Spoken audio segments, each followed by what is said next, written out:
আজকে গেছিলাম যমুনা ফিউচার পার্কে একটা আইফোন কিনার লেগে। আগে কইয়া দেই ভাই মোবাইলটা আমার লেগে না, আমার মামার লেগে মোবাইলটা কিনতে গেছিলাম। কি মডেলের মোবাইল কিনছে এবং মোবাইলের লগে কি কি অ্যাকসেসরিজ ফ্রি পাইছে এটাই দেখবেন আজকের ভিডিওতে। আর যারা আমার চ্যানেলে নতুন আছেন একটা ফলো দিয়া আশা করি শেষ পর্যন্ত ভিডিওটা দেখবেন। সব সময়ের মতো আমি ঘুরতে বেড়ানোর সময় পরিপাটি হইয়া আর মানজা মুঞ্জা দিয়ে লগে একটা কালা চশমা পরে রওনা দিয়ে দিলাম আমার লেগে একটা আইফোন কেনার উদ্দেশ্যে। আমার মামার শখ বা স্বপ্ন ছিল একটা আইফোন চালাই, যার কারণে আমরা এই আইফোন কিনতে যেতেছি যমুনা ফিউচার পার্ক। কথা আছে শখের জিনিস 80 টাকার তোলা। আর এটার মূল্য বুঝনের লিগে আমরা বৃষ্টির একটা দিনে রওনা হয়ে গেলাম, যদিও এখন বৃষ্টি নাই, কিছুক্ষণ আগে বৃষ্টি পড়াতে পুরো রাস্তা আড়ুসিয়া পানি। এদিকে আজকে আমার মনটা পুরাই ফুরফুরা, কারণ ওয়েদারটা আমার মনের মতন কোনো ভেজাল নাই। কারণ এই ওয়েদারে ঘোরাঘুরি করতে যা আমার কি মজা লাগে, এটা কইতে গেলে আমার মুখ ব্যথা হয়ে যাবো, কিন্তু কুয়াশা শেষ হইতো না। এখন আমরা যেতেছি বাবুবাজার ব্রিজের উপর দিয়ে। ব্রিজের উপর দিয়ে আমি যতবার আহি যাই ততবারই আমার প্রাক্তনের মনের মতো জ্যাম দেখি। কিন্তু একটা কথা কইছিলাম, আজকে ওয়েদারটা আমার মনের মতো কোনো ভেজাল নাই, যার কারণে আজকে ব্রিজের মধ্যে কোনো ভেজাল পোহানো লাগে। পরে আমরা ব্রিজের ঢালুদা নামতে নামতে আয়া পড়লাম ঢাকার রাজধানী গুলিস্তান। এই জায়গা থেকে আমরা হ্যান্ড ক্যাশ মানি উইথড্র কইরা বরাবর যাবো যমুনা ফিউচার পার্ক। তখন কিন্তু গাইস আমাকে লয় কোনো টাকা ছিল, কিন্তু এখন গাইস আমাকে পকেট ভরা পয়সা আর পয়সা। এটা যদি জানতে পারতো গুলিস্তানের পকেট পান মামারা আমাকে লগে ভালো লাগানোর চেষ্টা করতো, কিন্তু কোনো লাভ হইতো না। এখন আমাদেরকে যেই টাকা হেরে মনে হয় ওই দলের সদস্য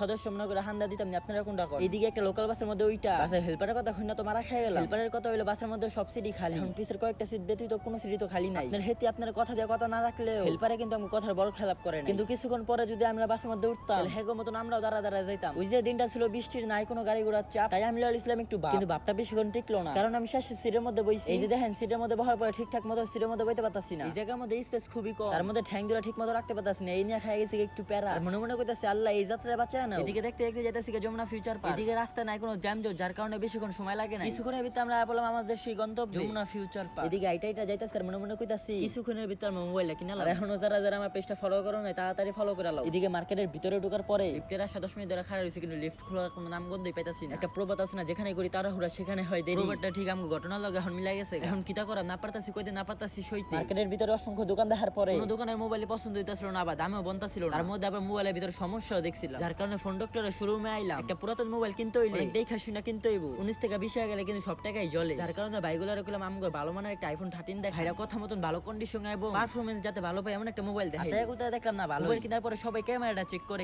সবার মতন আমিও ক্যামেরা চেক করে একটা ছবি তুলে দেখলাম। হেতিনা যতটা সুন্দর তার চেয়েও বেশি সুন্দর লাগতেছে এই মোবাইলের ক্যামেরার ছবি। যেহেতু মোবাইল গাইতে গাইতে দেখলাম মোবাইলটা পছন্দ হইছে, তো বাইকো টাকা পরিশোধ করে দিয়ে দিলাম। মোবাইলের লগে ফ্রি দিছিল মোবাইলের পলি, গ্লাস প্রোটেক্টর এবং ক্যামেরা কভার, ব্যাক কভার ইত্যাদি। মোবাইল কেনার শেষ, সোনার বাংলাদেশ এখন যাইতেই বাড়ি। আজকে ভিডিওটা এই পর্যন্ত। ভিডিওটা কেমন হইছে অবশ্যই কমেন্ট করে জানাইবে। দেখা হইতাছে খুব তাড়াতাড়ি পরবর্তী ভিডিওতে। সেই পর্যন্ত ভালো থাকুন, সুস্থ থাকুন, আমার জন্য দোয়া করুন। আল্লাহ হাফেজ।